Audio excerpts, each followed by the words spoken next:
নবীজি বলেছেন, কেউ যদি ভাঙ্গা অন্তর জোড়া লাগায় তাকে বিনা হিসাবে জান্নাতে দেবে, তাহলে কেউ যদি জোড়া অন্তর ভেঙে দেয় সে তো বিনা হিসাবে জাহান্নামে যাবে।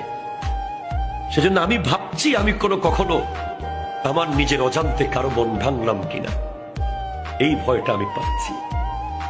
আজকে আমরা একটা সিএনজি ওয়ালাকে ঠাস করে থাপ্পড় মেরে দিই, এটা রিক্সাওয়ালার পট করে কলার ধরে ফেলি, এটা এতিমকে রাস্তাঘাটে ধরে ইনসাল্ট করি, একটা গরিব মানুষকে চেয়ার থেকে নামিয়ে দিই, একটা ফকিরকে অপমান করি, অপদস্থ করে কথা বলি, কোরবানির দিন গোশতের টুকরো একটু বেশি দিতে হবে বলে দরজা বন্ধ করে দিই। কত অন্তর আমরা ভেঙে দিই, কতজনকে মায়ের বুক থেকে আজ চলে যেতে বাধ্য করেছি আমরা, কতজন শখের ব্যবসা প্রতিষ্ঠান ধ্বংস হয়ে গেছে, এখনো হয়েছে, তখনও হয়েছে, যখনই হয়েছে। যেখানেই যার অন্তর ভেঙেছেন, অন্তর ভাঙা এটা অনেক কঠিন একটা ভয়ঙ্কর গুনাহের কাজ।